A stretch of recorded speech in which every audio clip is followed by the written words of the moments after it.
Dua orang rampok lansia hingga meninggal dunia.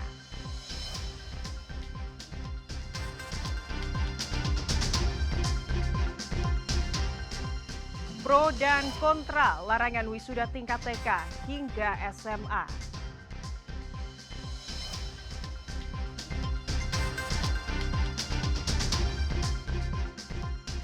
Bakmi Baskom, sensasi kuliner baru di Kota Bandung.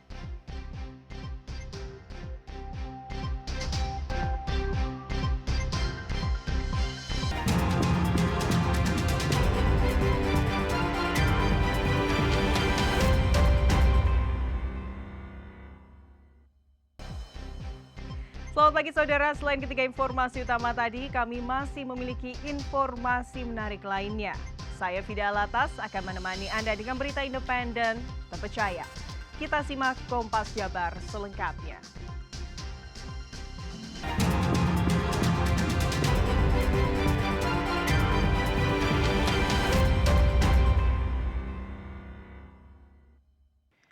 Saudara, seorang lansia di Karawang tewas dirampok oleh dua orang pelaku yang beraksi menggunakan sepeda motor. Pelaku menusuk korban hingga tewas dan merampas gelang emas yang dipakai korban. Perampokan dan pembunuhan sadis menimpa seorang lansia, warga desa Kiara Payung, Kecamatan Klari, Kabupaten Karawang, Selasa siang kemarin. Korban ditemukan menantunya bersimbah darah di kamar mandi dengan sejumlah luka tusuk di beberapa bagian tubuh korban. Menurut keterangan keluarga korban, perampokan disertai pembunuhan terjadi siang bolong sekitar pukul 12 waktu Indonesia Barat. Pelaku masuk dan langsung menyerang korban saat korban akan melaksanakan sholat duhur. Ditemukan sejumlah luka di bagian tubuh, gelang emas yang dipakai korban seberat 100 gram hilang. Warga yang mengetahui aksi pelaku sempat mengejar pelaku yang berjumlah 2 orang namun berhasil kabur. Ditemukan di rumah jam 12. Terus? Ya ketemu sama menantunya. Pas lihat buka panto udah berlumuran darah. Hajah emot namanya. Nah, langsung saya ngejar pelakunya. Sempat kelihatan. Lari ke sana. Pakai berapa orang, Pak? 2 orang. Ada yang hilang, Pak, dari ini. Berapa gram? Pokoknya harga 100 juta waktu beli. Kasus perampokan disertai pembunuhan ini kini ditangani Satreskrim Polres Karawang. Polisi masih melakukan pengejaran terhadap pelaku. Jasad korban kemudian dibawa ke kamar jenazah RSUD Karawang untuk diotopsi. Adi Wahadi, Kompas TV, Karawang, Jawa Barat. Saudara, sindikat pencurian sepeda motor dengan sasaran kamar indekos di Garut yang sudah 19 kali melakukan pencurian dibekuk Satreskrim Polres Garut. Modusnya selalu menakut-nakuti target menggunakan pistol mainan.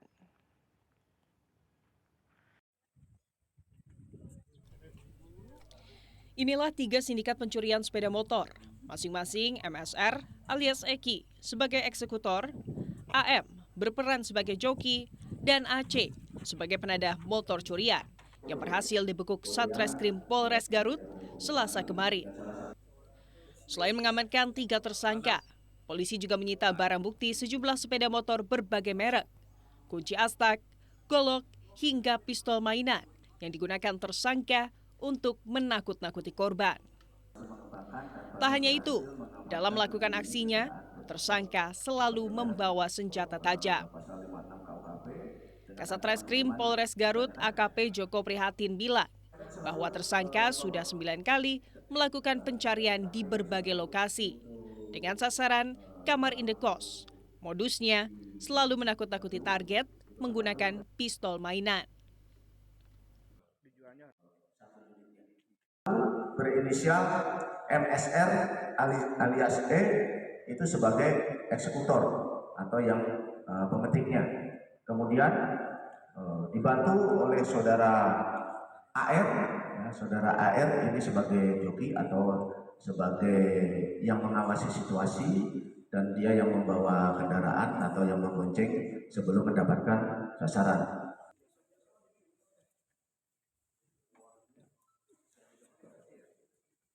Kita ke informasi lain, Saudara. Larangan wisuda bagi TK hingga SMA oleh Gubernur Jawa Barat, Deddy Mulyadi, menuai pro dan kontra di masyarakat. Ada masyarakat setuju dan ada juga yang tidak setuju. Yang menarik adalah ini sekolah nggak boleh ada perpisahan, nggak boleh ada studi tour. Bagaimana tuh? Gubernur Jawa Barat Deddy Mulyadi melarang penyelenggaraan wisuda untuk jenjang pendidikan tingkat TK hingga SMA. Kebijakan ini bertujuan untuk melindungi orang tua dari beban finansial berlebihan. Deddy Mulyadi menyarankan agar kegiatan kelulusan dilakukan dengan sederhana, seperti acara seni yang melibatkan siswa-siswi sendiri.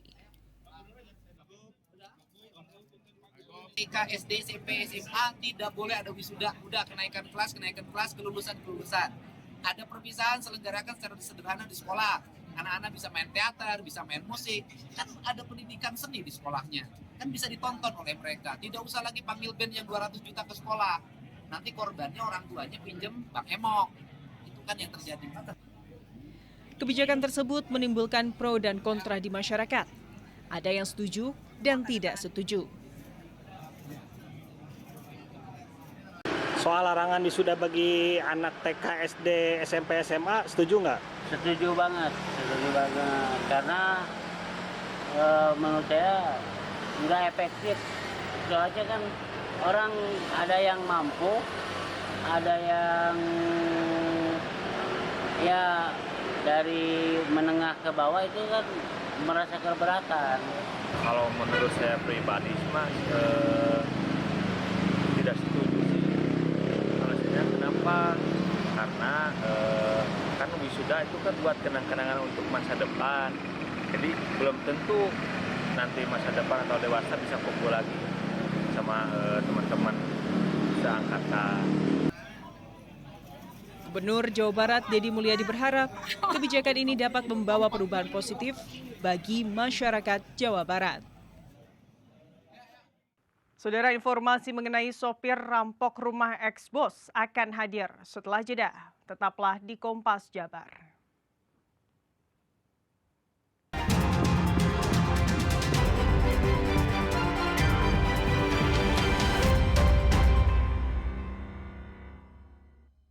Anda kembali di Kompas Jabar, Saudara. Belasan anggota geng motor dan pelaku kenakalan remaja di Sukabumi yang berhasil diamankan kepolisian Resor Sukabumi Kota dikirim ke Pondok Pesantren Zikir Al-Fat untuk dilakukan pembinaan.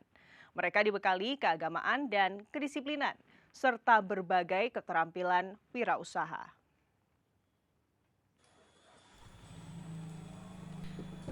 Sebanyak 14 pelaku berandalan bermotor dan pelaku kenakalan remaja yang masih berusia remaja mengikuti pembinaan yang digagas Polres Sukabumi Kota di sebuah pondok pesantren Zikir Al-Fat di Kecamatan Gunung Puyuh, Kota Sukabumi. Para pelaku yang masih berusia remaja dan duduk di bangku sekolah ini sengaja dibina di pondok pesantren untuk merubah perilaku dan karakter mereka yang sering membuat onar hingga meresahkan warga. Mereka selama 6 hari dalam pengasuhan pondok pesantren untuk diberikan pendidikan keagamaan dan kedisiplinan, baik dari kepolisian maupun TNI serta tokoh agama. Selain itu, para remaja juga dibekali keterampilan berwirausaha seperti pembuatan tahu, sandal, mencukur, hingga menyablon. Atau tidak, kemudian dibekali dengan pendidikan seni, kemudian budaya, keterampilan selama melaksanakan kegiatan program pelatihan di sini. Jadi selain mereka melaksanakan kegiatan-kegiatan guna meningkatkan spiritualnya, akan tetapi juga diberikan muatan-muatan yang akan merubah pola pikir mereka. Dari yang sebelumnya bagaimana, sehingga diharapkan mengalami perubahan atau perkembangan yang positif. Sementara itu, pimpinan Pondok Pesantren Zikir Al-Fat, Kyai Haji Fajar Laksana mengatakan, selain kegiatan spiritual, juga dilatih terkait wawasan kebangsaan cinta tanah air dan kedisiplinan oleh TNI Polri. Program ini juga memiliki kurikulum yang nantinya akan menjadi rekomendasi dari hasil rapot mereka selama diasuh di pondok pesantren. Dilatih oleh seluruh aparat yang ada, dari Kodim dilatih tentang wawasan kebangsaan, cinta tanah air, dari kepolisian dilatih juga tentang kedisiplinan, PBB, dan juga beberapa yang lainnya mengisi program ini. Program ini sudah dibuat kurikulumnya, dan sebelum dia masuk mereka dites dulu dengan melakukan tes baca tulis Al-Quran yang disebut dengan praktes sebelum diklat, dan nanti keluar mereka dilakukan tes kedua di post tes, dan kemudian nanti ada rapor. Pihaknya berharap usai pembinaan di pondok pesantren dapat mengembalikan karakter anak. Hal ini dibutuhkan peran orang tua dan sekolah agar mereka tetap memiliki akhlak yang baik saat keluar. Polres Sukabumi Kota kini sudah memiliki wadah untuk melakukan pembinaan dengan Lentera Hati Bintang yang berada di pondok pesantren Zikir Al-Fat. Andris Muhtar, Kompas TV, Sukabumi, Jawa Barat.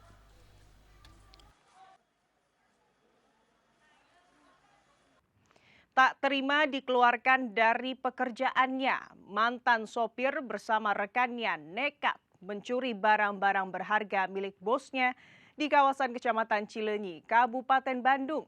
Barang hasil curian sejumlah ratusan juta rupiah. Inilah rekaman CCTV yang memperlihatkan 2 orang pelaku pencurian di sebuah rumah di kawasan Cileunyi, Kabupaten Bandung. Dalam rekaman, terlihat kedua pelaku membawa paksa kendaraan roda 2. Selain kendaraan roda 2, para pelaku juga mencuri di dalam rumah yang korban mantan majikannya. Dari 2 pelaku, salah satunya adalah mantan sopir yang dulunya pernah bekerja dan dikeluarkan karena sering mabuk-mabukan. Sebelum melakukan aksinya, seorang pelaku sempat meminta pekerjaan kembali, namun ditolak korban. Mengetahui rumah sedang kosong karena ditinggal pemilik, pelaku utama mengajak rekannya untuk melakukan pencurian. Menurut keterangan Kapolsek Cileunyi, Kompol Rizal Adam, pelaku nekat mencuri barang berharga. Selain karena sakit hati, pelaku terlilit hutang serta biaya mencari pekerjaan di Kalimantan.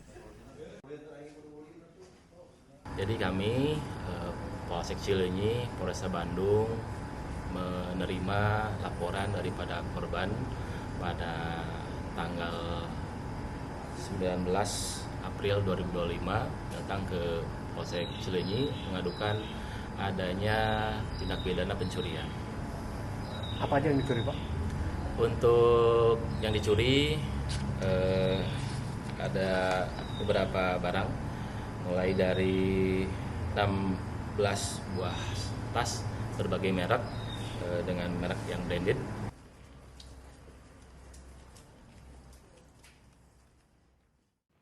Saudara, informasi menarik lainnya akan hadir usai jeda. Tetaplah di Kompas Jabar.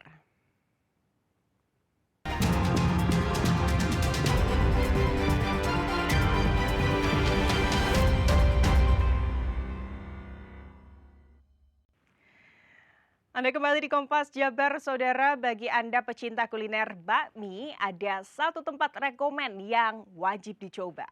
Sebuah restoran di kota Bandung ini menyajikan bakmi baskom dengan aneka topping heboh yang menggugah selera. Seperti apa kenikmatan dan keunikan bakmi baskom? Berikut liputannya.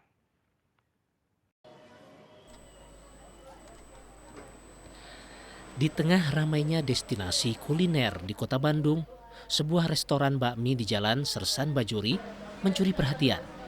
Karena restoran ini menawarkan bakmi dengan porsi jumbo yang disajikan menggunakan mangkok sebesar baskom. Tak hanya porsinya yang besar, bakmi ini juga dihiasi dengan aneka topping yang tak biasa. Mulai dari ayam gurih, ayam karsiu, selada kriuk, kulit ayam crispy, dan bakso.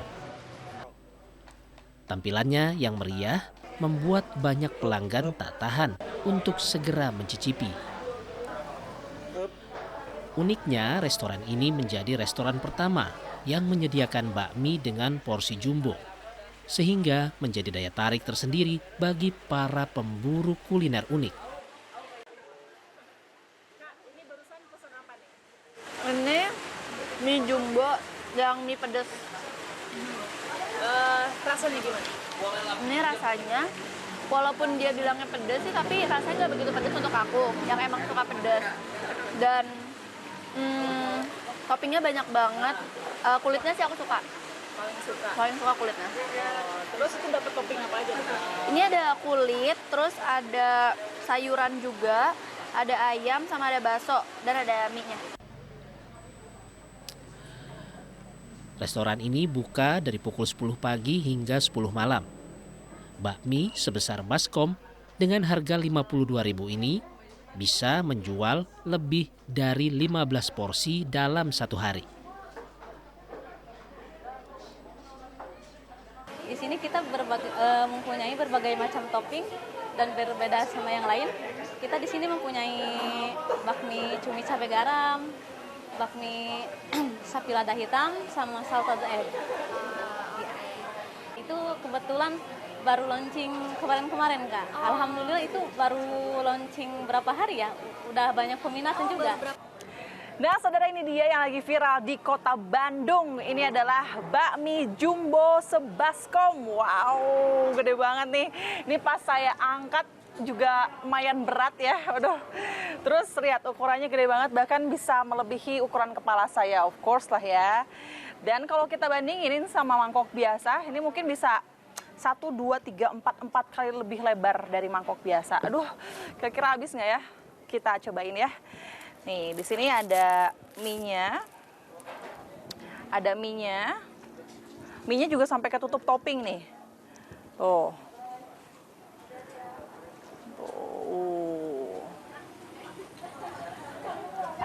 Lalu ada kulit ayam, ada sayur, ada ayam gurih, lalu juga ada selada air. Buat teman-teman yang suka banget makan mie beraneka mian begitu ya, bisa langsung cobain makan bakmi ini dengan sensasi jumbo sebaskom kayak gini ya. Langsung di kawasan Sersan Bajuri, Kota Bandung. Gimana, tertarik? Langsung coba aja. Ini Destiani, Sunandar, Kompas TV, Bandung, Jawa Barat. Oke.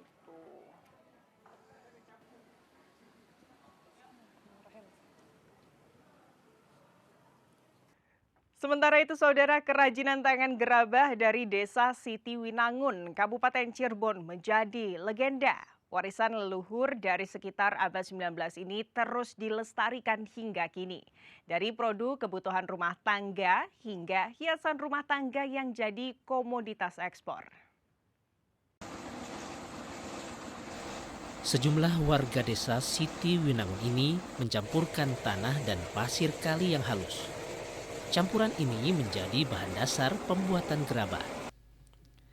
Ibu-ibu rumah tangga dari usia muda hingga tua bahu-membahu membuat gerabah di rumah masing-masing. Mereka membuat gerabah jenis perabot rumah tangga dari coet sambal, coet tahu gejrot, wadah empal gentong, dan lainnya. Rumsani, salah satu pengrajin gerabah, menyebut keterampilan membuat gerabah turun dari leluhurnya. Kami ini dapat warisan dari leluhur, yaitu berupa keterampilan membuat gerabah atau mengelola tanah. Makanya kami dinamakan Desa Siti Winangun itu karena setiap tanah di sini bisa dibuat sesuatu. Bisa dibangun gitu. Bisa dibangun, makanya Siti Winangun. Kepala Dusun Caplek Lor, Desa Siti Winangun, Kecamatan Jamblang, Kabupaten Cirebon menyebutkan, tak hanya membuat gerabah jenis kebutuhan dapur, para perajin berinovasi menurunkan ragam gerabah ukir. Gerabah ini berbentuk hiasan berupa kereta paksi Nagaliman, tokoh Punakawan, hingga tokoh bangsa. Keluar negeri. Jadi setelah mengalami perkembangan baik dari benda-benda fungsi, leluhur kami juga menerapkan ragam ukir yang ada di gerabah. Nah, contohnya sekarang ragam ukir yang sekarang seperti paksi Nagaliman adalah pencampuran 3 kultur, baik dari India, Arab maupun Tiongkok. Terus berkembang dengan itu juga leluhur dan para pengrajin ini terus mengembangkan ragam ukirnya sebagai ragam hias untuk benda-benda pajangan. Itu termasuk ada punakawan dan tokoh-tokoh bangsa yang bisa kami buat, dan insya Allah ini bisa punya nilai jual yang lumayan untuk pengrajin kami. Manajer Bisnis Mikro atau MBM BRI Kantor Cabang Kartini menyebut Desa Sitiwinangun telah didaftarkan sebagai desa brilian di tahun 2025 ini. Pihaknya menilai Desa Sitiwinangun memiliki potensi yang besar untuk pengembangan pelestarian budaya berupa gerabah.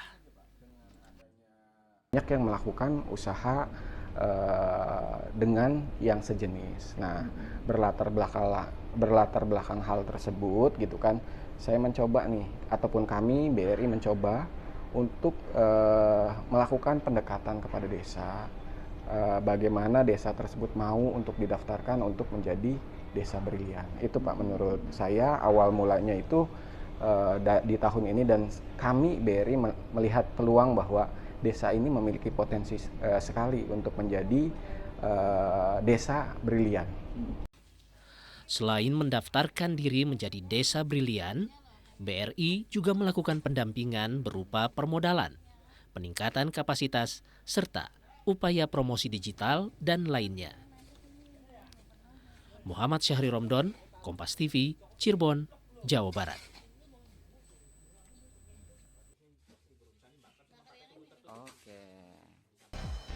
Saudara, dengan berakhir informasi tadi sekaligus mengakhiri Kompas Jabar episode hari ini. Saya Fida Latas beserta kru yang bertugas mengucapkan terima kasih dan sampai jumpa.